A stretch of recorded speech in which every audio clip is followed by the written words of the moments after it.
আমি এক জায়গায় দাঁড়িয়ে তাকে দেখছি বলে সে হঠাৎ থেমে গেল। তারপর মুহূর্তের মধ্যে আমার দিকে এগিয়ে এলো। তার পায়ে একটা অদ্ভুত শব্দ হতে লাগলো। সে আমার দিকে এগিয়ে এসে বলল, এই বেটা, আমার সাথে আয়। একভাবে দাঁড়িয়ে আছিস কেন? আমার পেছন পেছন আয়। হায় বেটা, হায়।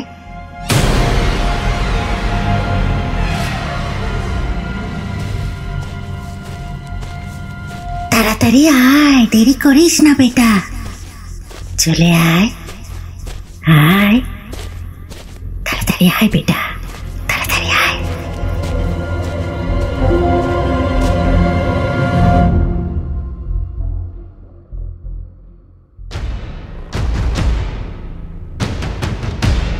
আজ আপনি শুনবেন একটি গ্রাম বাংলার ভূতের গল্প।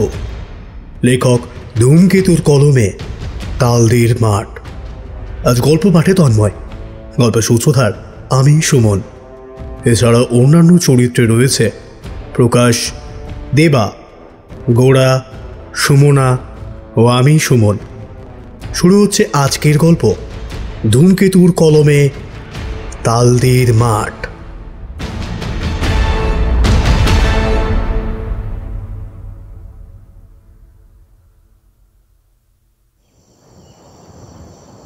চায়ের দোকানের বাইরের দিকের বেঞ্চে আমরা সবাই বসেছিলাম।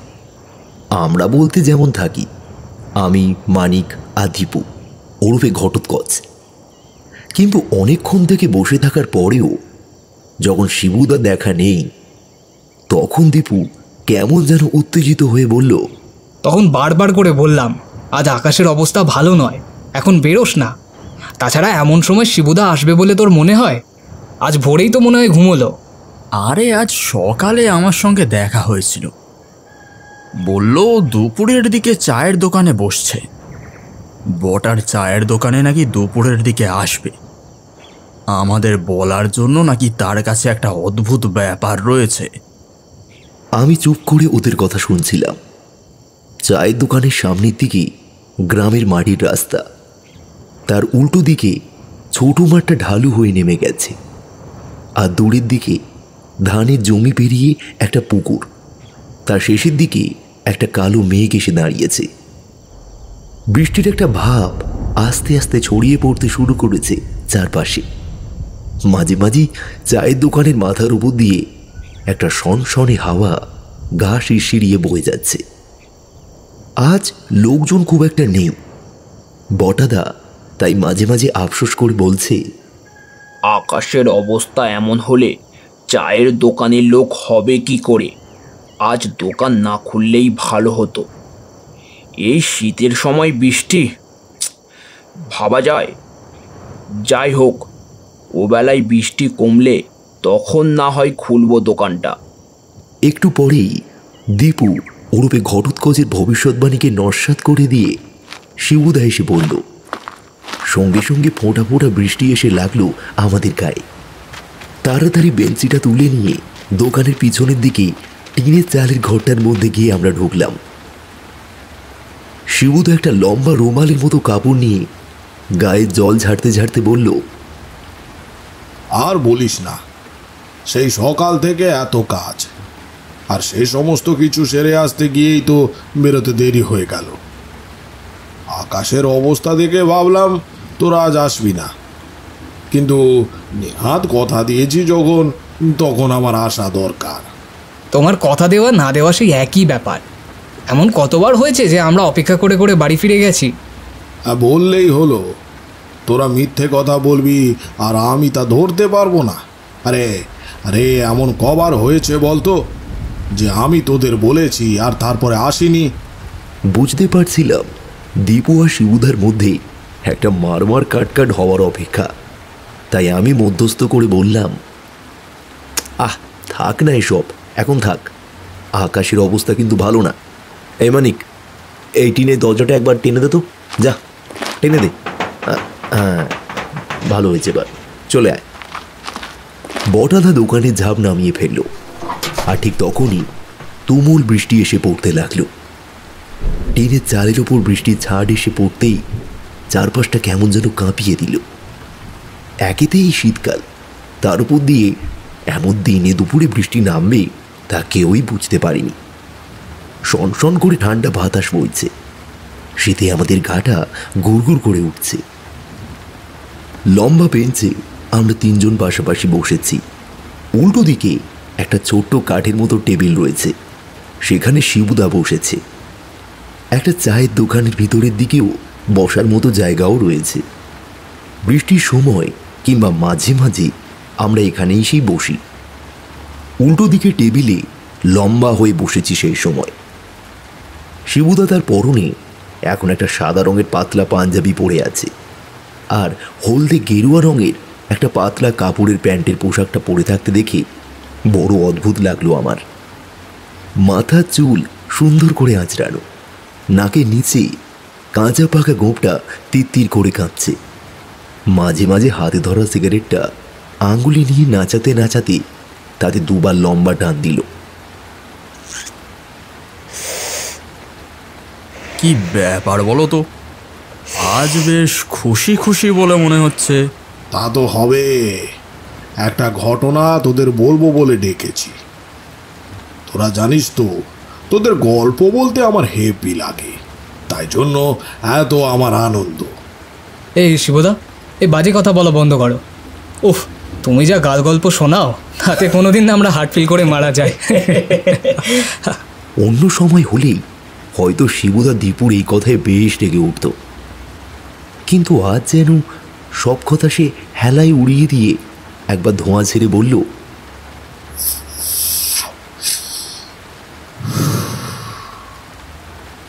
বল বল, তোদের যা বলার আছে বল, তাতে আর কি। এই কয়েকদিন পরেই আবার বেরিয়ে পড়ব, তখন বুঝতে পারবি। এবার কোথায় যাচ্ছি তোরা ভাবতেও পারবি না। এবার যাচ্ছি তারাপীঠ। তারাপীঠ? সেখানে আমি তো একবার গিয়েছিলাম, কিন্তু সে তো অন্য কথা। তুমি কিসের একটা ঘটনা শোনাবে বলেছিলে না? হ্যাঁ, কি রে মানিক? হ্যাঁ শিবুদা, তুমি বললে না আজ দুপুরে চায়ের দোকানে আমাদের সবাইকে থাকতে, আমাদের একটা অদ্ভুত গল্প শোনাবে। শিবুদা সিগারেটটা শেষ করেছিল, তাই সিগারেটের শেষটা এক পাশে ফেলে দিয়ে হাত মোচার মতো ভঙ্গিতে হাত ঝেড়ে নিল। তারপরে বলল, হ্যাঁ হ্যাঁ, ওটা তো বলবো, দাঁড়া দাঁড়া একটু ভেবে নি। হ্যাঁ হ্যাঁ হ্যাঁ হ্যাঁ হ্যাঁ, মনে পড়েছে মনে পড়েছে। তাহলে শোন, সেবারে গিয়েছিলাম একবার হরিদেবপুরে। হরিদেবপুরের কথা তো তোরা জানিস, বর্ধমানের কাছে পূর্বস্থলী বলে একটা জায়গা আছে। ওই এখান থেকে আরও পশ্চিমের দিকে যেতে হয়। সেদিকে তো আর গাড়ি ঘোড়া চলে না, সেখানটা এখনো ওই বাস আর না হলে দু একটা অটো মাঝে মধ্যে যায়। সেই অটো ধরে গিয়ে পৌঁছেছিলাম হরিদেবপুরে। ঘটনাটা কিন্তু আজকের নয়, এই ধর আমার বয়স যখন 25 কি 26 তখনকার কথা বলছি। ভাবতে পারছিস কিরকম মনে করে রেখেছি। তো তারপর সেই হরিদেবপুরে এমন একটা ব্যাপার ঘটে গেল না আমার সাথে। আচ্ছা দাঁড়া দাঁড়া বলছি। এই বটা বটা, ওই, আরে শুনতে পাচ্ছিস না? আরে 4টে চা দিয়ে যা তো। হ্যাঁ দিচ্ছি দিচ্ছি, তোমাদের জন্যই তো চাটা বানাচ্ছি। শিবুদা বটাকে বলল যদিও, তবে বটাকে বলতে হতো না, সে আমাদের এমনিই চা দিয়ে যেত। তবে শিবুদার কথা শুনে 4 কাপ চা আরও তাড়াতাড়ি এগিয়ে নিয়ে এলো। এই নাও, তোমাদের জন্য চা এনেছি, এইখানে রাখলাম। শিবুদা চায়ে একটা লম্বা চুমুক দিয়ে বলতে শুরু করলো, তা হরিদেবপুরে যেদিন পৌঁছেছি সেদিন বিকেল হয়ে গেছে। হরিদেবপুরে তার আগেও আমি একবার গিয়েছিলাম। সেখানে আমাদেরই দূরের আত্মীয়র বাড়ি রয়েছে। শুনেছি তারা এখনো সেখানেই থাকে। তাছাড়া সে যদি মারা যায় কোনোভাবে, তাহলে তার সম্পত্তির একটা অংশ আমারও প্রাপ্য। এমনভাবেই নাকি সেটার উইল করে গেছে। সম্পত্তির অংশ তো নেহাত কম নয়, কিন্তু এদিক থেকে দেখতে গেলে ভাগের অংশ আরো কম। তবুও যেতেই হলো। তার বাড়িতে গিয়ে দেখি তার অবস্থা খারাপ হলেও এক্ষুনি কিছু হবে না। বিয়ে করেছি যখন, কয়েকটা দিন সেখানে থাকাই যায়। সেখানের বাড়িতে এক কাজের লোকও রয়েছে, ওই দেখাশোনা করে। ওই লোকটারও তিনকুলে কেউ নেই। তার যা রয়েছে সব এই দুঃসম্পর্কের আত্মীয়ের। এদিকে বুড়ো না মরলে সম্পত্তির ভাগ আমরা কেউ পাবো না। কিন্তু একটা মানুষ মরে যাক, সেটা তো আর এত সহজে চাওয়া যায় না। কাজের লোকটির সঙ্গে আমারও বেশ ভাব হলো। তার বয়স আমার চেয়ে একটু বেশি হবে। তার রান্নার হাত বেশ ভালো। রাতে সে আমায় ডিমের ঝোল আর ডাল ভাত খাওয়ালো। পরদিন সে মুরগির মাংস করার ব্যবস্থা করবে, সেটা আমাকে আগে থেকে বলেও দিল। তা খাওয়া দাওয়া সেরে রাতের বেলা বাড়ির বাইরে উঠোনের কাছে ঘুরে বেড়াচ্ছি। বাড়িটা কিন্তু বেশ বড়, অনেকটা ভেতরে গ্রামের দিকে হলেও পুরনো আমলের দোতলা বাড়ি। এখানে ওখানে সামান্য ভেঙে পড়েছে, তবে এ বাড়ি এখনো অনেক দিন টিকবে এটা আশা করা যায়। বাড়ির সামনে বেশ খানিকটা লম্বা উঠোন, তারপর পাঁচিল পেরিয়ে বাইরে গিয়ে মাটির রাস্তা পড়েছে। উঠোনে ঘুরে বেড়াচ্ছি, এমন সময় পেছনের দিকে গলার শব্দ শুনে পেছন ফিরে দেখলাম হরিহর এসে দাঁড়িয়েছে। শোনো, রাতের বেলা বাড়ির বাইরে না যাওয়াই ভালো, বুঝলে? আর ওই পশ্চিম দিকে যে মন্দির আছে, ভুল করেও ওই মন্দিরের দিকে রাতের বেলা একদম যাবে না।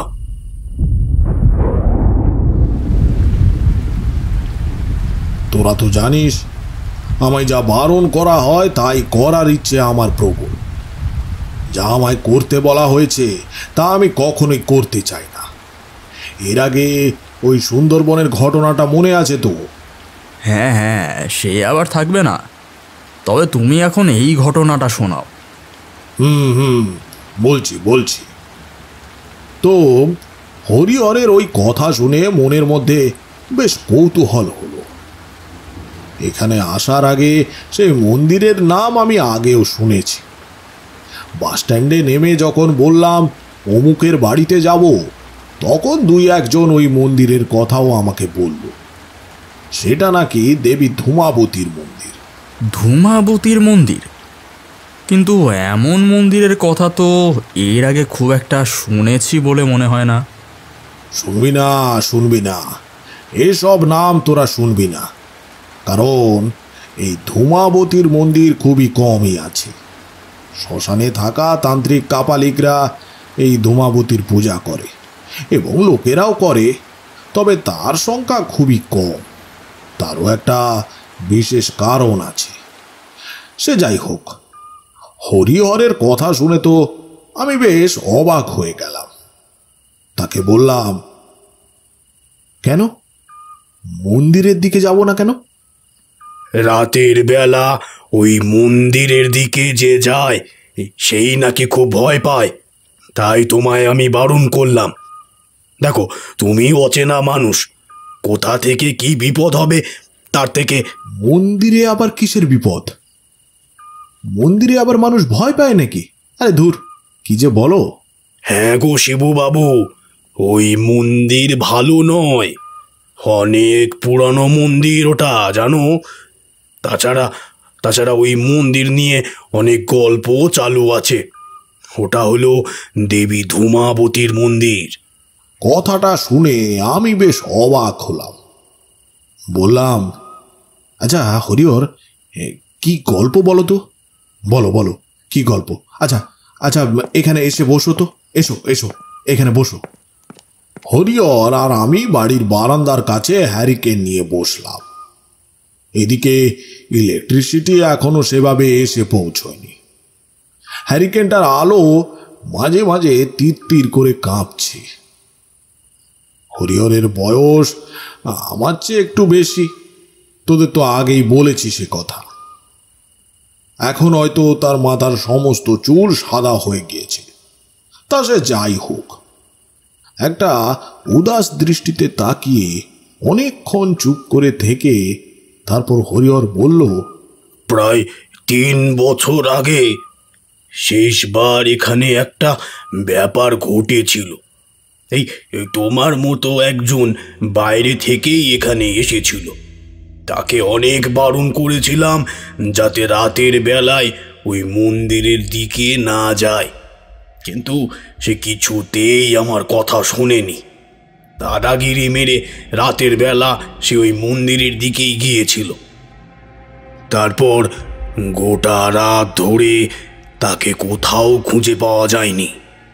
আমরা ভাবতেই পারিনি সে ওই মন্দিরের দিকে যাবে। পরদিন সকালে ওই মন্দিরের বাইরে একটা ছোট থাকার জায়গা আছে, সেইখানেই তাকে পড়ে থাকতে দেখা যায়। সেদিন রাতে বৃষ্টি হয়েছিল। বৃষ্টির জল কাদায় তার শরীর মাখামাখি হয়েছিল। সারা রাত তার সাথে কি হয়েছিল সে কথা কেউ জানে না। আসলে তার জ্ঞান ছিল না, আর জ্ঞান ফিরে আসার পরেও সে কোনো কারণে খুব ভয় পেয়ে গিয়েছিল। আসলে সে যে কি দেখেছে সে কথা কাউকে না বলেই সেদিনই সে এখান থেকে চলে গিয়েছিল।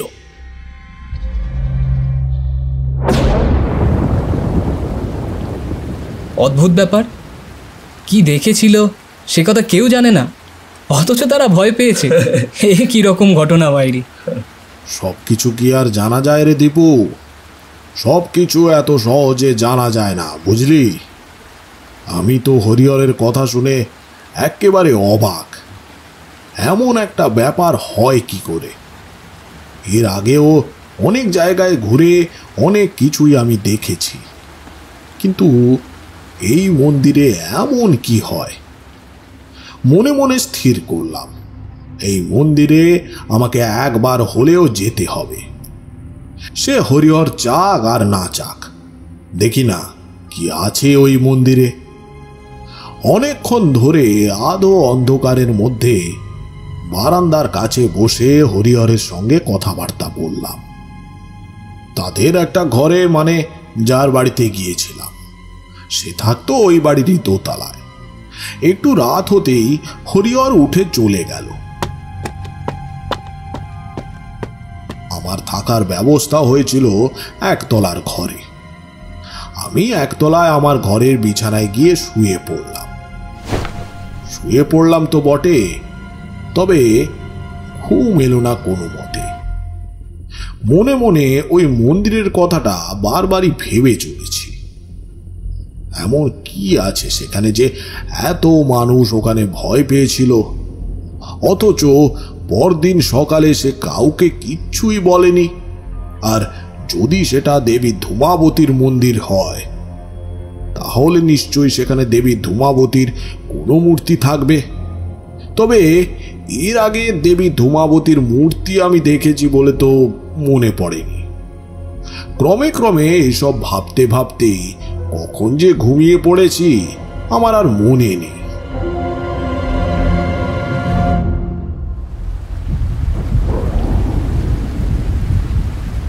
চা শেষ হয়ে গিয়েছিল। বটাদা চায়ের গ্লাস নিতে নিতে বলল, বেশি দেরি করো না, বুঝলে? আমি দোকান বন্ধ করে দেব। তবে তবে দোকানের ভেতরেই থাকবো। বাইরে খুব বৃষ্টি হচ্ছে তো। তোমরা যদি এখানেই থাকো তাহলে বলো। ঝড় হচ্ছে খুব কিন্তু শিবুদা, ঝাঁপ নামিয়ে দিই? হ্যাঁ হ্যাঁ, নামিয়ে দে। শিবুদা ঝাঁপ নামিয়ে দিতে বলল। বাইরে সত্যিই প্রবল বৃষ্টি হচ্ছে। সামনে ছোট্ট ফাঁকা জানলা দিয়ে মাঝে মাঝে বৃষ্টির ফোঁটা এসে লাগছে গায়ে। শিবুদা দুই পাশে কাঁধের কাছে একবার হাত বুলিয়ে নিল, তারপর বলল, দেখতে দেখতে 2 দিন কেটে গেল। এর মধ্যে একদিন কিন্তু সেই মন্দিরের কাছে সকালে গিয়েছিলাম। হরিহর কিন্তু সেটা জানতেও পারেনি। দিনের বেলা হাঁটতে হাঁটতে সেই মন্দিরের দিকে গিয়ে পৌঁছেছি। আমাদের বাড়িটা থেকে মন্দিরটা কিন্তু বেশ দূরে। শুধু তাই নয়, সেই এলাকাটা থেকে ওই মন্দিরটা একটু বাইরের দিকে। একটা ফাঁকা মাঠ পেরিয়ে যেতে হয় সেই মন্দিরের কাছে। এই মাঠটাও খুব নির্জন, নাম তালদির মাঠ। মাঠের দিক দিয়ে যেতে যেতে আমার গাটা কেমন শিউরে উঠেছিল। দিনের বেলায়ও মনে হলো যেন কেউ দাঁড়িয়ে দাঁড়িয়ে আমাকে দেখছে। অবশেষে মন্দিরের সামনে এসে দাঁড়ালাম। মন্দিরের দরজা বন্ধ। পুরনো আমলের মন্দির, মাথার চূড়াটা ভেঙে গেছে। মন্দিরে ওঠার জন্য চাতালের সিঁড়িতে প্রথমে পা রেখেছি। সঙ্গে সঙ্গে কোথা থেকে যেন একটা কাক ডেকে উঠল। মিথ্যে বলবো না, কি যেন একটা অদ্ভুত কারণে গোটা শরীরটা শিরশির করে উঠল এক মুহূর্তের জন্য। তখন চারপাশে দিনের আলো রয়েছে, তার মধ্যে এমনটা হওয়ার তো কথা নয়, কিন্তু কাকের ডাকটা যেন বড় অদ্ভুত। এদিক ওদিক তাকিয়ে কোথাও কিছু দেখতে পেলাম না। তাই আবার মন্দিরের চাতালের উপর পা রাখতে গেছি। ঠিক তখনই আবার সেই কাকটা ডেকে উঠল। ভালো করে মাঠের চারিদিকে ঘুরে দেখলাম, না, কোথাও কোনো কাক নেই, মাথার ওপরেও নেই। তাহলে কাকটা ডাকছে কোথা থেকে? তৃতীয়বার মন্দিরের চাতালের উপর পাটা রাখতে গিয়েও থমকে দাঁড়ালাম। যদি আবার কাক ডাকে, কিন্তু না, কাকটা ডাকলো না।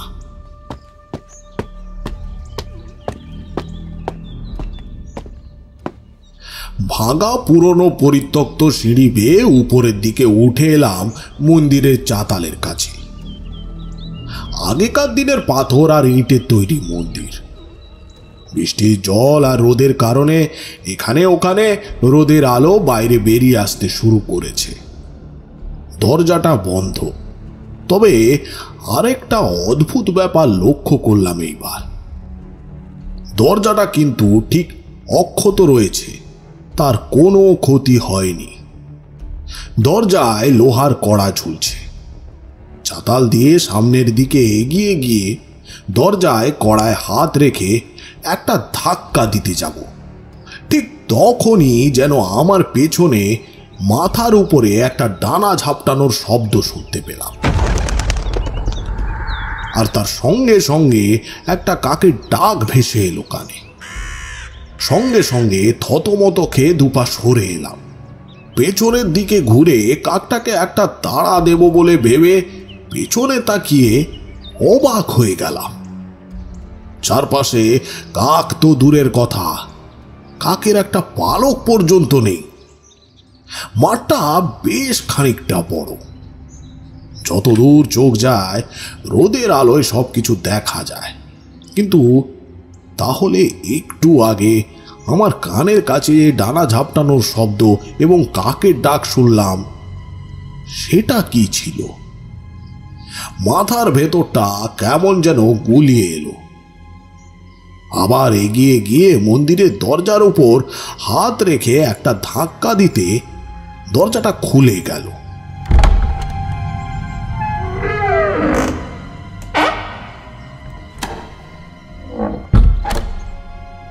আর সঙ্গে সঙ্গে আমি দুটো হাত মুখের উপর চাপা দিয়ে মাটির উপর বসে পড়লাম।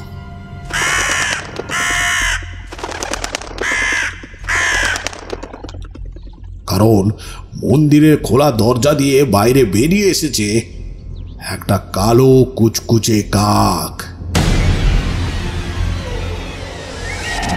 এত বড় আর এত কালো কুচকুচে কাক এর আগে আমি দেখিনি। এক মুহূর্তের জন্য সোজা সামনের দিকে তাকিয়েছিলাম। মনে হলো কাকটা যেন সামনে ওই মূর্তিটার কাঁধের উপরে বসেছিল। আমায় দেখতে পেয়ে ছুটে বাইরে বেরিয়ে এসেছে। নিজেকে সামলে নিয়ে উঠে দাঁড়াতে দাঁড়াতেই কিন্তু কাকটা কোথায় যেন আবার মিলিয়ে গেল। মন্দিরের ভেতরের দিকে তাকাতেই দেখতে পেলাম সে এক অদ্ভুত মূর্তি, যেন একটা 4 চাকাওয়ালা রথ, আর সেই রথের উপরে বাইরের দিকে দুটো পা ঝুলিয়ে বসে রয়েছে এক নারী মূর্তি। তার হাতে একটা কলু। এক দৃষ্টিতে সেই মূর্তি যেন আমার দিকে তাকিয়ে আছে। গোটা মূর্তিটাই পাথরের। এই মূর্তি যে তৈরি করেছে তার শিল্পকতার প্রশংসা না করলেই নয়। তবে মন্দিরের ভেতরে যেমন ঝুল রয়েছে, মন্দিরের মেঝেতে পুরো ধুলো জমে রয়েছে। এখানে ওখানে মাকড়সার জালও রয়েছে। মূর্তির গায়েও মাকড়সার জাল জড়িয়েছে দেখে একটু অবাক হলাম। এমন একটা মন্দির আর এত সুন্দর একটা মূর্তি এখানে রয়েছে, অথচ তার কোনো যত্ন নেই। এখানকার মানুষেরা কি এই মন্দিরটাকে পরিত্যক্ত করেছে? এগিয়ে গিয়ে মূর্তির মাথার কাছ থেকে মাকড়সার জাল সরিয়ে ফেললাম। কি অবস্থা! ঠিক সেই মুহূর্তে একটা অদ্ভুত ব্যাপার ঘটে গেল। একটা প্রবল হাওয়া যেন কোথা থেকে মন্দিরের ভেতরে এসে ঢুকতে। সেই হাওয়াতে মন্দিরের ভেতরে ধুলো আর মাকড়সার জাল যেন একসাথে জড়িয়ে যেতে লাগলো। আমি একটা হাত দিয়ে মুখটা ঢাকলাম। দরজার দিকে এগোতে যেতেই একটা ধড়াম করে শব্দ করে সঙ্গে সঙ্গে দরজাটা বন্ধ হয়ে গেল। ঠিক তখনই মনে হলো মন্দিরের ভেতরে কেউ যেন অদ্ভুতভাবে হেসে উঠল।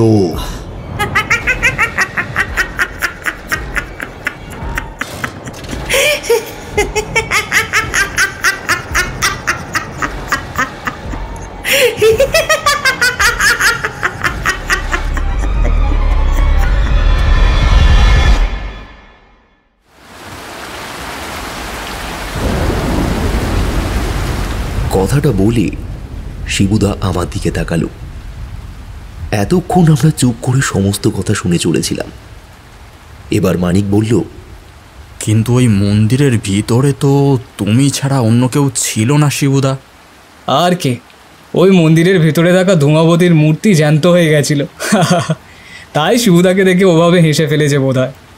হ্যাঁ গো শিবুদা, তোমার লজ্জা করে না? তুমি এত মিথ্যা কথা কেন বলো? দীপু কথাটা মজা করে বললেও আমি যেন বেশ বুঝতে পারছিলাম ব্যাপারটা মজা ছিল না। শিবুদা অদ্ভুত দৃষ্টিতে একবার দীপুর দিকে তাকালো, তারপর বলল, সে হাসির শব্দ যে শুনবে তার বুকে রক্তহীন হয়ে যাবে। দিনের বেলায় মন্দিরের দরজাটা বন্ধ হয়ে যাওয়াতে মন্দিরের ভেতরটা এত কালো অন্ধকার হয়ে গিয়েছিল যেন মনে হচ্ছে রাতের বেলা আমি এই মন্দিরের মধ্যে এসে পড়েছি। আর সেই হাসির শব্দের সঙ্গে সঙ্গে শুনতে পাচ্ছিলাম একটা কাকের ডাক, যেন একটা কাক আমার মাথার উপর দিয়ে চক্কর খেয়েই চলেছে। আর তার সঙ্গে সঙ্গে মাঝে মাঝে অদ্ভুতভাবে ডাকছে।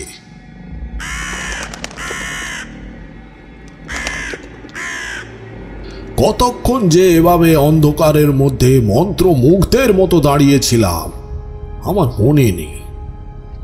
হঠাৎ করে একটা দরজা খোলার শব্দে পেছনে তাকিয়ে দেখি দরজাটা খুলে গেছে।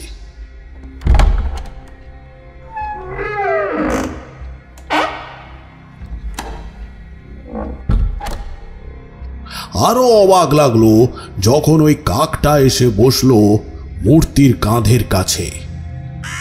পাথর দিয়ে তৈরি করা একটা কাক। ধূমাবতীর গোটা মূর্তি যে একটা কালো পাথর দিয়ে তৈরি, কাকটাও সেই কালো পাথর দিয়ে তৈরি, সেটা বুঝতেই পারিনি। কিন্তু একটু আগে পর্যন্ত আমি দেখতে পাইনি কাকটাকে। এখন এই কাকটা কোথা থেকে এলো? অবাক হয়ে এগিয়ে গেলাম সামনের দিকে। মনের ভিতর একটা অদ্ভুত চাঞ্চল্য কাজ করতে শুরু করেছে। আরো খানিকটা এগিয়ে গিয়ে কাকটার মুখের দিকে সোজা হয়ে তাকাতে অদ্ভুত একটা ব্যাপার লক্ষ্য করলাম। কাকটার ঠোঁটের কাছে কি যেন একটা লেগে রয়েছে। আরো একটু ভালো করে দেখার জন্য সামনে এগোতেই দরজা দিয়ে আসা সূর্যের আলোটা যেন একদম কাকের গায়ে এসে পড়ল। আর তখনই কাকটাকে দেখতে পেলাম ভালো করে। দেখলাম তার ঠোঁটের মাঝখানে যেটা লেগে রয়েছে ওটা রক্ত ছাড়া আর কিছু হতে পারে না।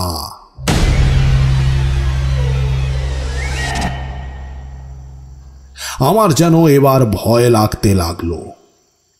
কাকটার মুখের দিকে তাকিয়ে রয়েছি। এমন সময় চোখের পলক পড়া মাত্রই মুহূর্তের মধ্যে মনে হলো কাকের চোখের মণিটা যেন একবার ঘুরে গেল। আমি ভয়ে দুহাত সরে এসেছিলাম। আর ঠিক তখনই আমার মনে হলো আমার পিছনে এসে কেউ যেন দাঁড়িয়েছে। ভয়ে আমার গাটা ছমছম করতে লাগলো। পেছন ফিরে তাকাতেই দেখলাম কেউ কোথাও নেই। তারপর যে কিভাবে সেই মন্দির থেকে বেরিয়ে মন্দিরের চাতাল পেরিয়ে পাথরের সিঁড়ি বেয়ে নেমে পথে এসে পড়েছিলাম ঠিকভাবে তেমন মনে পড়ে না। তবে গ্রামের পথে এসে পড়তেই আমার তন্দ্রা যেন ফিরে এসেছিল।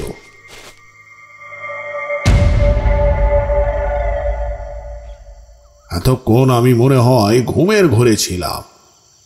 আমার বারবার একটা কথা মনে হতে লাগে, ওই কাকের চোখ দুটো নড়ল কিভাবে, আর ওই কাকটা ওইখানে মূর্তি হিসেবে এলো কি করে।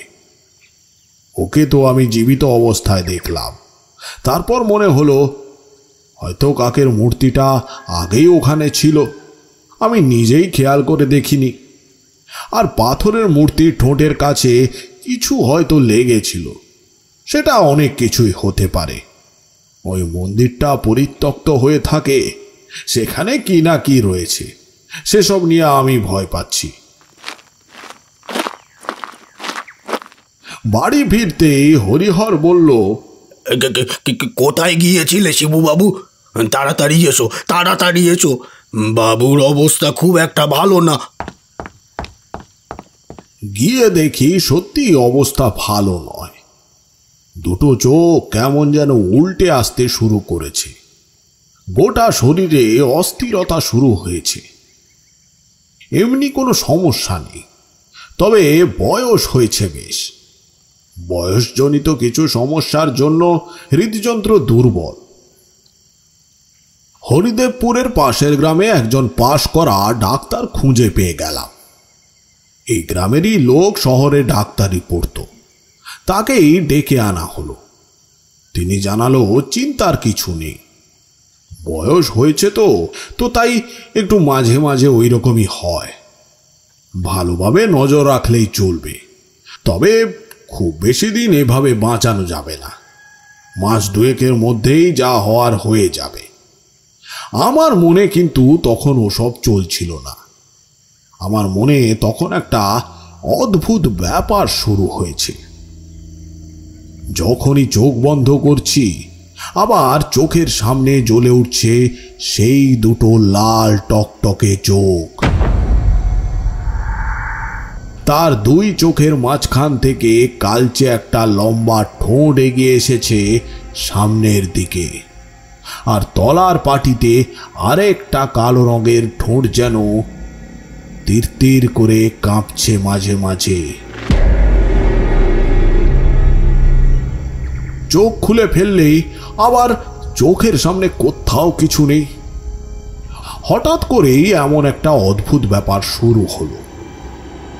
যখনই ঘরে গিয়ে বিছানায় শুয়ে একবার চোখ বন্ধ করছি, তখনই সেই বীভৎস একটা কাকের মাথা আমার চোখের সামনে এসে ধরা দিচ্ছে যেন বারবার।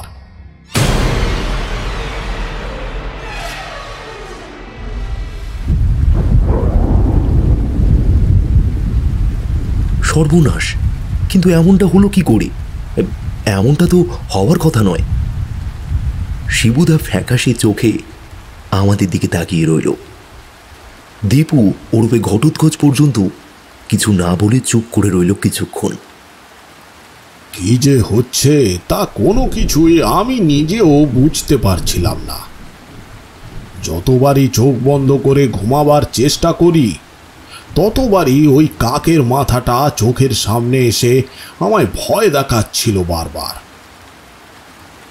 চোখ খুলে ফেললেই সবকিছু স্বাভাবিক, তবে বারবার যেন কানের মধ্যে সেই কাকের অদ্ভুত ডাকটা শুনতে পাচ্ছিলাম। একটা কালো কুচকুচে বড় সড়ো কাক ডেকেই চলেছে। দেখতে দেখতে সন্ধ্যা হলো। খাওয়া দাওয়া সেরে রাতের বেলা আবার বারান্দার কাছে বসে আছি। এমন সময় হরিহর এসে বলল, বাবু, বলছি রান্না কেমন লাগলো? হ্যাঁ হ্যাঁ, খুব ভালো লেগেছে। আচ্ছা আচ্ছা, তা আপনি শুতে যাবেন না? হ্যাঁ হ্যাঁ, যাবো একটু পরে। তুমি যাও, আমি একটু ধূমপান করে নিই। বেশিক্ষণ বাইরে না থাকাই ভালো বাবু। কথাটা বলে হরিহর চলে গেল। আমি একা বসে আছি সেই সময়। বেশ অনেকক্ষণ বসে থাকার পরে উঠে আসতে যাব, এমন সময় দেখতে পেলাম একটা বৃদ্ধা মহিলা বাড়ির বাইরের গেটটার কাছে দাঁড়িয়ে আছে। আকাশে চাঁদের আলো রয়েছে, তাই তাকে আমি বেশ ভালোভাবেই দেখতে পেলাম। সেখানে দাঁড়িয়ে সে একভাবে আমার দিকে তাকিয়ে দেখছে যেন। আমি বেশ অবাক হলাম। এমন সময় এই এত রাতে একটা বৃদ্ধা মহিলার এখানে থাকার তো কথা নয়। একটু গলা তুলেই বললাম, কে ওখানে? কে ওখানে? কে?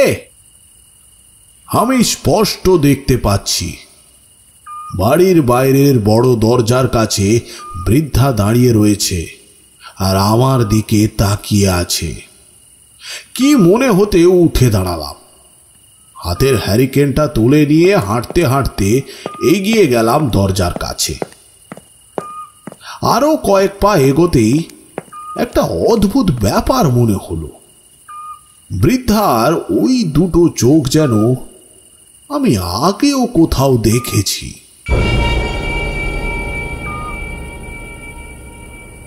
কোথায় যেন দেখেছি কিছুতেই মনে পড়ছে না। দরজার কাছে একদম কাছে গিয়ে দাঁড়াতেই দেখলাম বৃদ্ধা সেখান থেকে নড়ল না। তার মাথার চুল ধবধবে সাদা, পরনে সাদা রঙের একটা কাপড়, সামান্য কুঁজো হয়ে দরজার কাছে দাঁড়িয়ে রয়েছে। এক হাতে একটা লাঠি আর অন্য হাতে কি যেন একটা, ভালো করে ঠিক বোঝা গেল না। কে আপনি? এত রাতে এখানে এসেছেন কেন? বৃদ্ধা কিন্তু আমার কথার উত্তর দিল না। তার ফ্যাকাশে মুখ আর মুখের চামড়া কুঁচকে এসেছে। সে একভাবে আমার দিকে বেশ কিছুক্ষণ তাকিয়ে থাকতেই আমার বুকের ভেতরের হৃৎপিণ্ডটা যেন একবার ধক করে উঠল। এই চোখের দৃষ্টি, এই চোখের দৃষ্টি আমি চিনতে পেরেছি। হ্যাঁ হ্যাঁ, আমি চিনতে পেরেছি।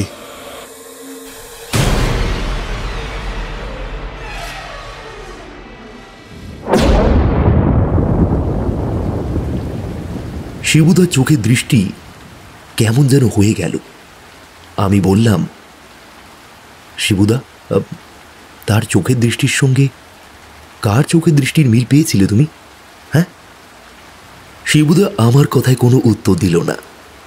সে আগের মতোই বলতে লাগলো, যখন আমি দরজার কাছে গিয়ে পৌঁছেছি ঠিক তখনই সে মাটির রাস্তা ধরে সামনের দিকে কোথায় যেন এগিয়ে গেল। আমি বেশ অবাক হলাম। বৃদ্ধা মহিলাটা কে? আরে এখানে কেন এসেছে? এখানে দুদিন রয়েছি, কই তার মধ্যে তো তাকে কখনোই দেখতে পাইনি। মনের মধ্যে অদ্ভুত দোলাচল চলতে লাগলো। আমি এক জায়গায় দাঁড়িয়ে তাকে দেখছি বলে সে হঠাৎ থেমে গেল। তারপর মুহূর্তের মধ্যে আমার দিকে এগিয়ে এলো। তার পায়ে একটা অদ্ভুত শব্দ হতে লাগলো। সে আমার দিকে এগিয়ে এসে বলল, এই বেটা, আমার সাথে আয়। একভাবে দাঁড়িয়ে আছিস কেন? আমার পেছন পেছন আয়। হায় বেটা, হায়। আমি তার কথা শুনে একভাবে চলতে শুরু করলাম। কখন যে বাড়ি থেকে বাইরে বেরিয়ে এসেছি তার মনে নেই। আমি তার পেছন পেছন হাঁটতে লাগলাম। এক পাশে আধো অন্ধকারের মধ্যে চাঁদের অল্প আলো যেখানে চকচক করে উঠল। ভালো করে সামনের দিকে তাকাতেই একটা ডানা ঝাপটানোর শব্দ শুনতে পেলাম। আর তারপরেই দেখতে পেলাম দুটো লাল রক্তবর্ণ চোখ। সেই লাল রক্তবর্ণ চোখ নিয়ে একটা কালো কুচকুচে কাক আমার সামনে দিয়ে ডানা ঝাপটে অন্ধকারের পথে পশ্চিম দিকে এগিয়ে চলল। আমার যে কি হয়েছিল আমি তা নিজেও ভালোভাবে জানি না। কখন যে সেই গ্রামের পথে হাঁটতে হাঁটতে আমি ওই তালদি মাঠের কাছে ওই মন্দিরের সামনে এসে দাঁড়িয়েছি। তাড়াতাড়ি আয়, দেরি করিস না বেটা।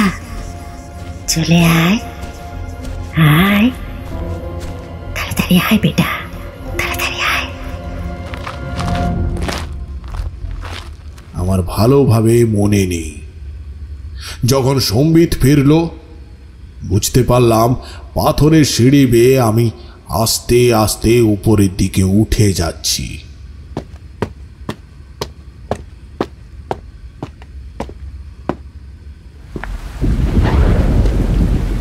সেই সময় হঠাৎ করে শুরু হলো তুমুল জোরে বৃষ্টি। সে বৃষ্টির মধ্যে আশেপাশের কোনো কিছুই ভালোভাবে দেখা যায় না।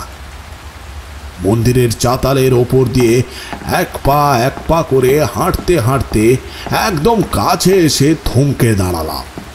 আর সঙ্গে সঙ্গে কি একটা আমার মাথায় এসে লাগলো। আর সঙ্গে সঙ্গে আমার মোহ কেটে গেল।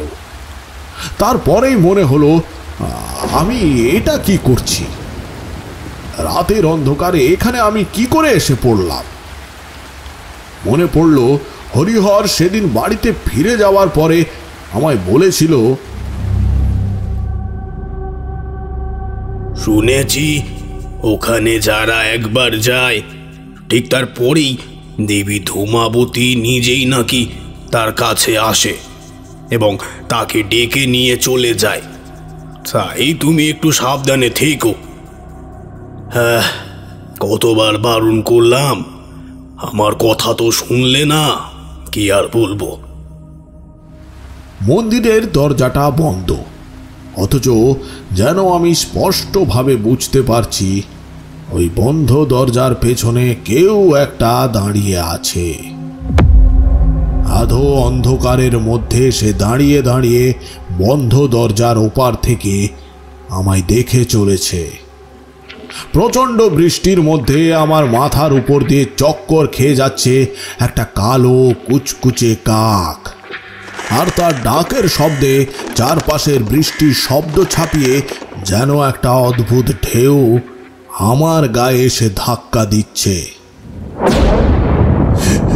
বিকট জোরে একটা বাজ পড়ল। আমি সঙ্গে সঙ্গে সেই সময় কেঁপে উঠলাম। তাড়াতাড়ি করে দুপা দরজার দিকে এগিয়ে গেলাম। ঠিক সেই সময় নিজের অজান্তেই দরজাটায় একটা হাত রাখতেই একটা অদ্ভুত শব্দ করে দরজাটা খুলে গেল।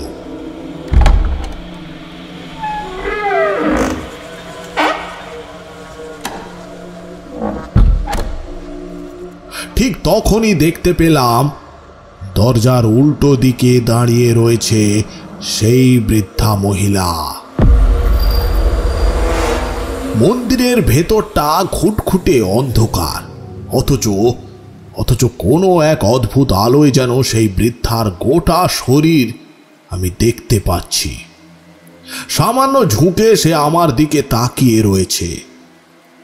তার মুখটা অদ্ভুত, এমন বিভৎস বৃদ্ধার মুখ আমি আগে কখনো দেখিনি।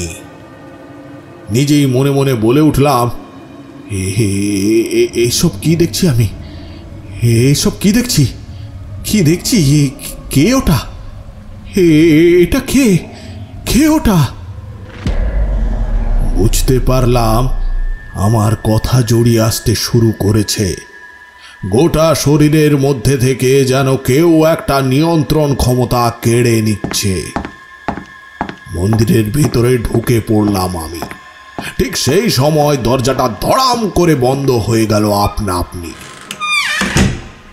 তারপরেই শুনতে পেলাম একটা বিকট হাসির শব্দ, কখনো বা আমার এই বাম কানের পাশে, আবার কখনো আমার ডান কানের পাশে একভাবে হাসতে থাকে। আমি সেখান থেকে বেরোনোর চেষ্টা করলাম। ভয়ে আমার গা হাত পা কাঁপতে শুরু করেছে। আমি চিৎকার করলাম, কিন্তু আমার চিৎকার কেউ যেন শুনতে পেল না। বাঁচাও, বাঁচাও, বাঁচাও, কে আছো? আমাকে বাঁচাও, আমি এই মন্দিরের মধ্যে আটকা পড়ে গেছি। কে আছো? কে আছো? আমাকে বাঁচাও, বাঁচাও আমাকে।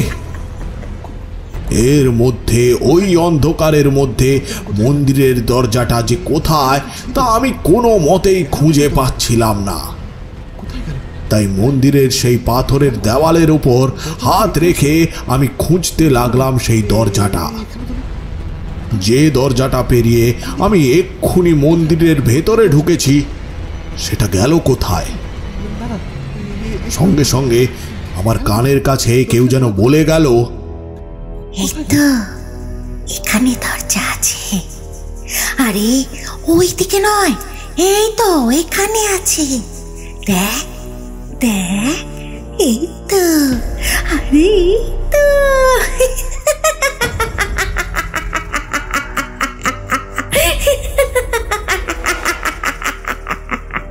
অদ্ভুত এক ভয় চারিদিক থেকে আমাকে ফাঁসের মতো জড়িয়ে ধরতে শুরু করেছিল।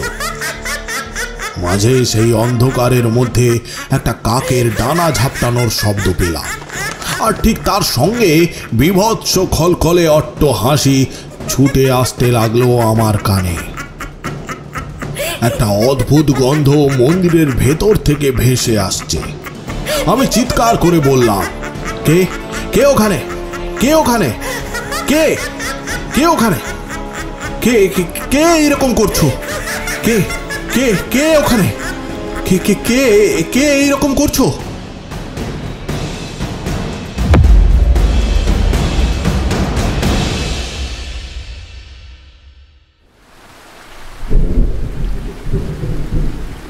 একটানা শিবুদা কথাগুলো বলে এবার চুপ করল। তার চোখ দুটো বিস্ফারিত এবং সে আমাদের দিকেই তাকিয়ে রয়েছে। আমাদের চারপাশটাও কেমন যেন অন্ধকার। বাইরে তুমুল জোরে বৃষ্টি পড়ছে। বটাদা চায়ের দোকানে ঝাঁপ নামিয়ে দোকানের ভিতরেই বোধহয় ঘুমিয়ে পড়েছে। একটা অদ্ভুত নিস্তব্ধতা আমাদের চারপাশে ছড়িয়ে পড়েছিল। দীপু ওরূপে ঘটোৎকচ পর্যন্ত কেমন যেন চুপ করে শিবুদার কথা শুনে চলেছিল।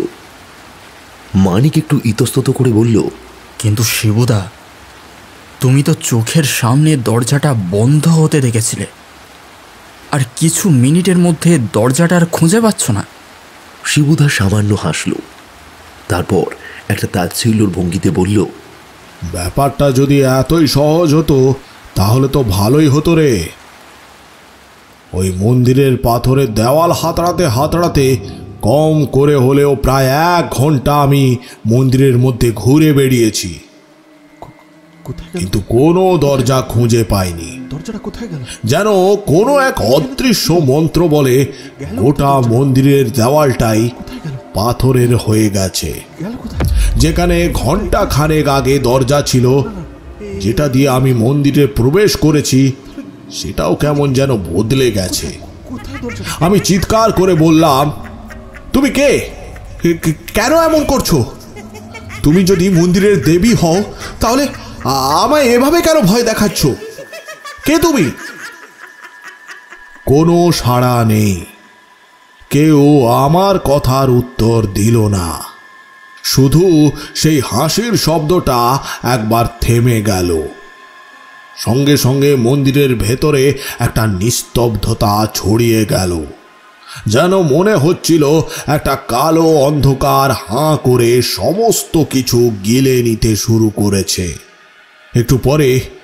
একটু পরে সে আমাকেও গিলে ফেলবে। তারপর আমি হারিয়ে যাব এই অন্ধকারের নিস্তব্ধতার মধ্যে। এতটুকু শব্দের জন্য আমার বুকের ভেতরটা যেন কেমন ফাঁকা হয়ে আসতে লাগলো। মনে হলো আমার কান শব্দ শোনার ক্ষমতা হারিয়ে ফেলেছে। নইলে এই রাতের নিস্তব্ধতার মধ্যেও তো একটা নিজস্ব শব্দ থাকে, কিন্তু না, কোনো শব্দ নেই।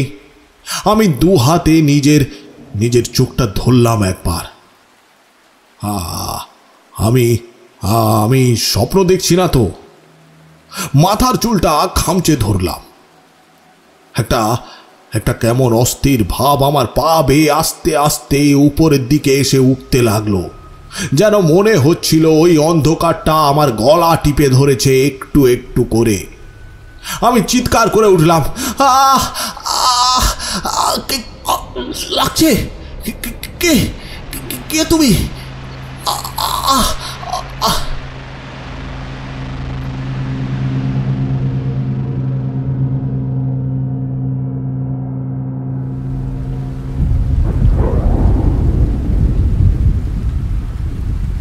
শিবুদার গলা কেমন যেন হয়ে গেল। বুঝতে পারছিলাম সেই রাত্রির কথাটা শিবুদায় অনুভব করতে পারছে, আর সে যেন ঠিক সেই মুহূর্তটাকে নিজের চোখের সামনে দেখতে পাচ্ছে। চায়ের দোকানে যেখানে আমরা বসেছিলাম সেই ঘরটা ছিল অন্ধকার। বৃষ্টির জলের সাথে সাদাটি অল্প আলো এসে ঢুকছে। তাছাড়া বেড়ার ফাঁক দিয়ে যেটুকু আলো আসছে সেটুকুতেই দেখা যাচ্ছে শিবুদার দুটি চোখ কেমন যেন হয়ে এসেছে। তার মুখটা সামান্য ফুলে উঠেছে। এতক্ষণ পরেই দীপু বলে উঠল, তার মানে তুমি বলতে চাইছো সেদিন রাতে তুমি মন্দিরে আটকা পড়ে গেছিলে? এখনো তো ভয়ের কিছুই ঘটেনি। এতক্ষণ পর্যন্ত যা ঘটছিল সেটা মনে কর ভয়ের সামান্য একটা সূচনা মাত্র। এক সময় ক্লান্ত হয়ে আমি মন্দিরের দেওয়ালে গাটা এলিয়ে দিয়েছি। ঠিক তখনই একটা ধড়াম করে শব্দের সঙ্গে সঙ্গে ঠিক আমার সোজাসুজি উল্টো দিকে একটা দরজা খুলে গেল।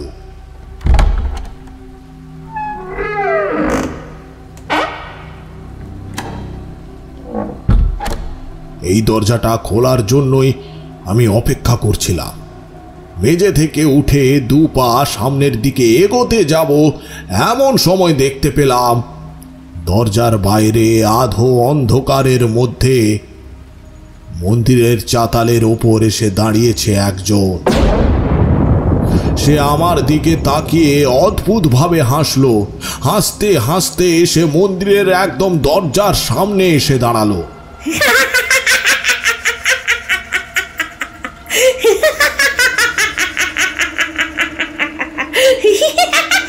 আমি কিছু একটা বলতে যাব তার আগেই দেখতে পেলাম একটা অদ্ভুত ভয়ঙ্কর দৃশ্য। একটা নয়, দুটো নয়, যেন হাজার হাজার কাক ওই দরজা দিয়ে ওই বৃদ্ধা মহিলার মাথার এক পাশে হাওয়ায় ভর করে মন্দিরের ভেতরে এসে ঢুকতে লাগলো।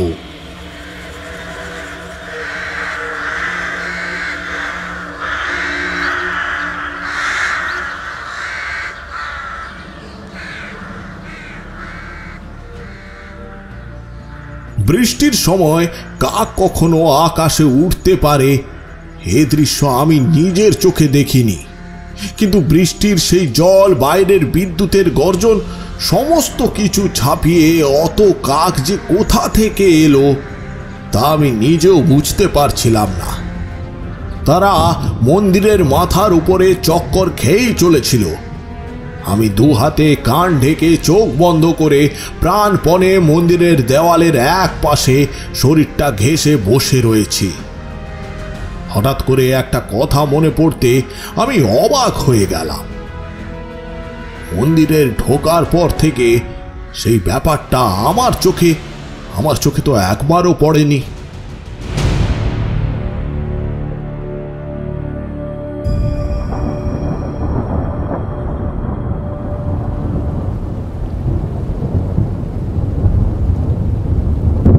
আচ্ছা, তোরা বলতো, প্রথমবার যখন আমি মন্দিরে এসেছিলাম আর এইবার যখন মন্দিরে এসেছি, এর মধ্যে একটা পার্থক্য ছিল, সেটা কি? শিবুদা এতক্ষণ কথা বলে প্রশ্নটা সোজাসুজি আমাদের দিকেই ছুঁড়ে দিল। আমরাও একে অপরের দিকে মুখ চাওয়াচাই করলাম।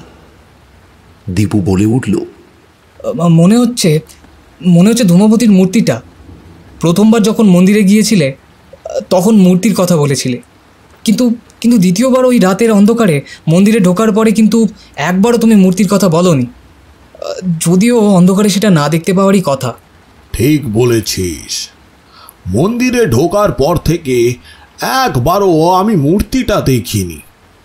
কাকগুলো যখন মন্দিরের ভেতরে ঢুকে এসে মাথার উপর চক্কর খেতে লাগলো, তখন হঠাৎ করে আমার কথাটা মনে পড়ল।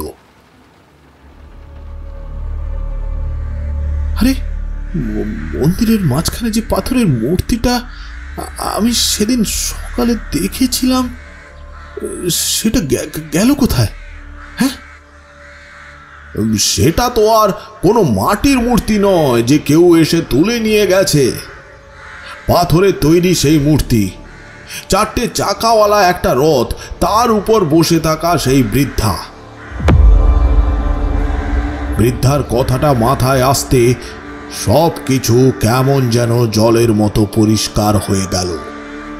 সঙ্গে সঙ্গে বাড়ির সামনে থেকে এত পর্যন্ত আসার গোটা রহস্যটা আমার কাছে পরিষ্কার হলো। আর ওই কাকটা ঠিক তখনই আবার বাইরের দিকে তাকাতে দেখতে পেলাম সেই বৃদ্ধা আগের মতোই দাঁড়িয়ে আছে। তার কাঁধের উপর এসে বসেছে একটা কাক। বৃদ্ধার হাতে ধরে থাকা জিনিসটা এবার যেন আমার কাছে পরিষ্কার হলো। ওটা একটা কুলো। পরে শুনেছিলাম দেবী ধূমাবতী নাকি ওই কুলো দিয়ে হাওয়া করে যে কোনো গ্রামে মহামারী পর্যন্ত আনতে পারে। তিনি মৃত্যুর দেবী, তাই ওনাকে অনেকেই সন্তুষ্ট রাখতে চায়। বিশেষ করে তার মন্দিরে বিশেষ বিশেষ কিছু পুজো হয়। এসব কিছু তো তখন আর মাথায় আসছিল না। আমি বুঝতে পারছিলাম কোনো এক অদ্ভুত উপায়ে এই মন্দিরের দেবী ধূমাবতীর মূর্তি আজ রাতে জীবিত হয়েছে। কোনো কারণে তার একটা ক্ষোভ জমা হয়েছে, আর তাই আজ রাতে সে আমায় ডাকতে গিয়েছিল। আমার গলা আস্তে আস্তে শুকিয়ে আসতে লাগলো। ভয়ে আমি কাঠ হয়ে দাঁড়িয়ে রইলাম। সেই সময় মনে মনে বললাম, এবার আমি কি করব? এখান থেকে বের হব কি করে? হ্যাঁ,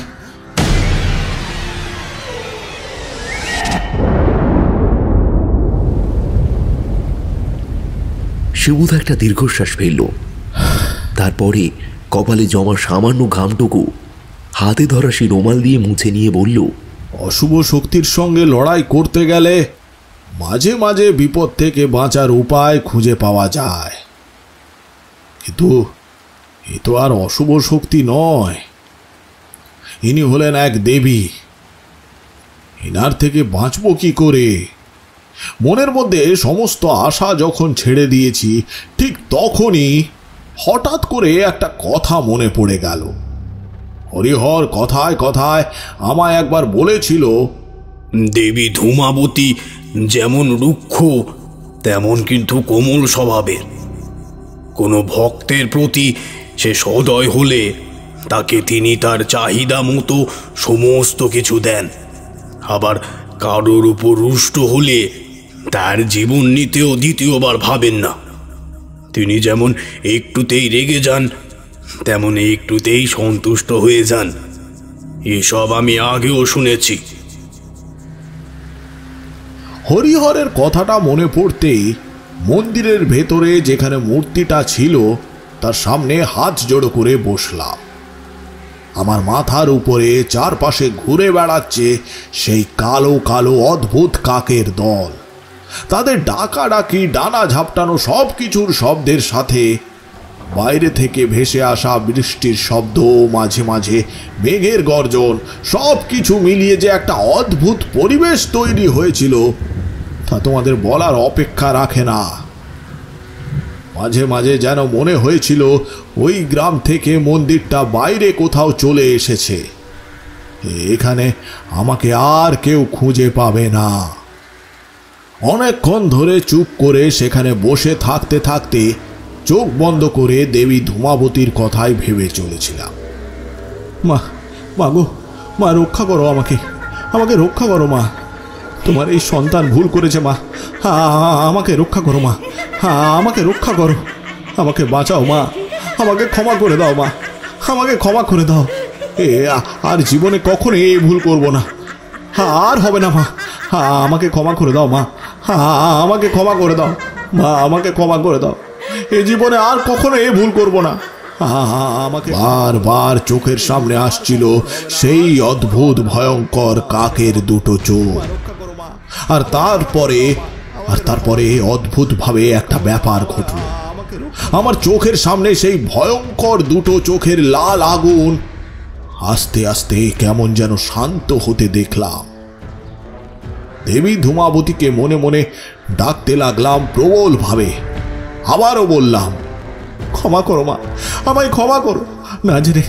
না জেনে তোমার মন্দিরে ঢুকে যে অপরাধ আমি করেছি, আমায় ক্ষমা করো মা, আমায় ক্ষমা করো মা, আমায় ক্ষমা করো, ক্ষমা করো আমায়। আস্তে আস্তে সেই দুটো লাল চোখ ঝিমিয়ে এলো। তারপরে চোখের সামনে দেখতে পেলাম বিশাল বড় একটা কালো কাক যেন ডানা মেলে আকাশে উঠছে, আর সেই কাকের গায়ের উপর বসে রয়েছে এক বৃদ্ধা, যে বৃদ্ধাকে আমি আমার বাড়ির কাছে দেখেছিলাম। সেই বৃদ্ধার হাতে ধরা ছিল কুলো। তারপর মাথার ভেতরটা কেমন যেন ঝিমঝিম করে উঠল। এরপর কখন যে জ্ঞান হারিয়ে ফেলেছিলাম তার মনে নেই।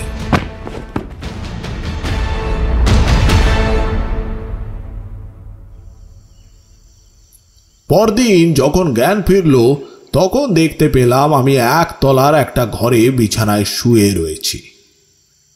বাইরে বেরোতেই হরিহরকে দেখতে পেলাম।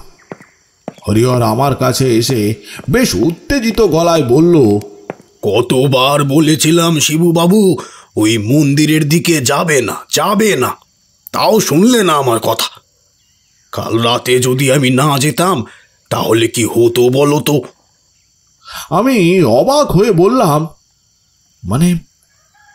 মানে কাল রাতে কি হয়েছিল? রাতে বাবুর শরীরটা ভালোই ছিল। বাবু ঘুমিয়ে পড়ার পর কি মনে হতে বাইরে বেরিয়ে এসে দেখি তোমার হ্যারিকেনটা ওই বাইরের বড় গেটের কাছে পড়ে রয়েছে আর নিভে গেছে। বাইরের দরজাটাও খোলা। কি মনে হতে সঙ্গে সঙ্গে একটা হ্যারিকেন নিয়ে আমি হাঁটতে লাগলাম। বেশ বুঝতে পারছিলাম তুমি ওই তালদির মাঠের কাছে ওই মন্দিরের দিকেই গেছো। তালদির মাঠের কাছে গিয়ে পৌঁছতে দেখতে পেলাম মন্দিরের ভিতরে কেউ একটা ঢুকে যাচ্ছে। আর কি করব, চুপ করে দাঁড়িয়ে রইলাম। মন্দিরের দরজা খুলে ভিতরে যাওয়ার মতো সাহস আমার ছিল না।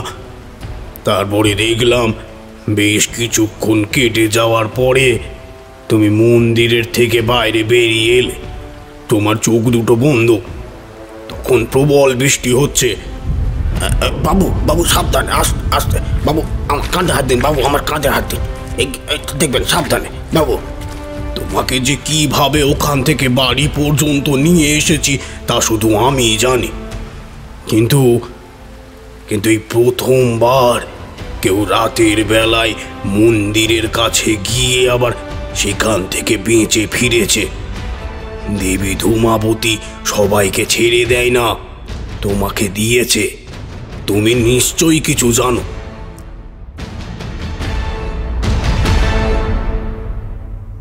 আমার মুখে সামান্য হাসি ফুটল।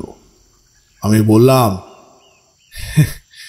দেবী ধূমাবতী ভক্তদের কোনো ক্ষতি করেন না, তবে তবে ভয় পেয়ে আমরা নিজেরাই ভুল করে ক্ষতি করে ফেলতে পারি আমাদের। বুঝলে হরিহর, বুঝলে?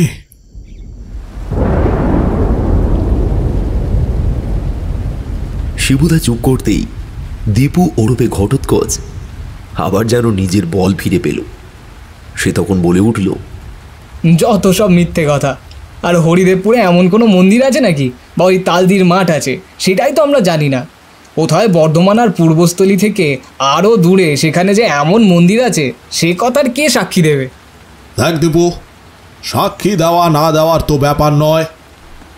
তোদের যে কথা বললাম, বিশ্বাস করা আর না করা এটা তোদের ব্যাপার। আর বিশ্বাস না করলেও আমার তাতে কিচ্ছু যায় আসে না।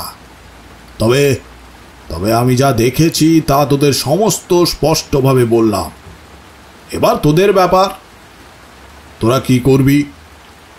শিবুদা উঠে দাঁড়ালো। পাল্লাটা সামান্য ফাঁক করতেই দেখা গেল তখনও বৃষ্টি হয়েই চলেছে।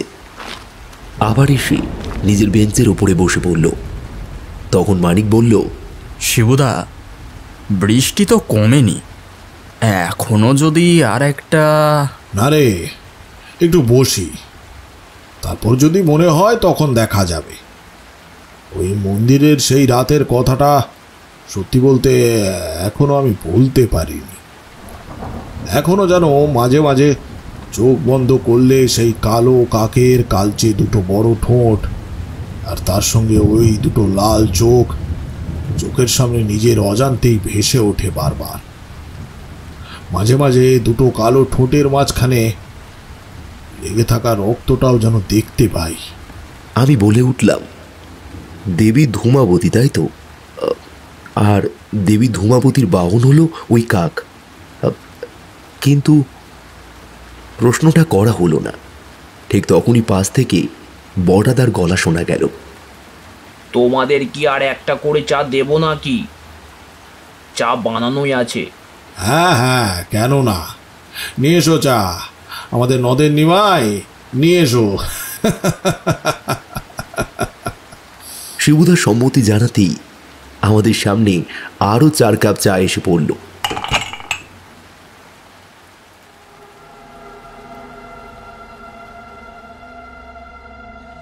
শুনছিলেন আজকের গল্প ধূমকেতুর কলমে তালদির মাঠ। গল্পটি কেমন লাগলো তা কমেন্ট করে নিশ্চয়ই জানাবেন। ভালো লাগলে একটা লাইক করে দেবেন এবং আরও নতুন নতুন নানান ধরনের গল্প শুনতে চাইলে আমাদের চ্যানেলটিকে সাবস্ক্রাইব করে দিয়ে পাশে থাকা বেল বাটনটি অল অপশানে সেট করে নেবেন। ভালো থাকবেন, ধন্যবাদ।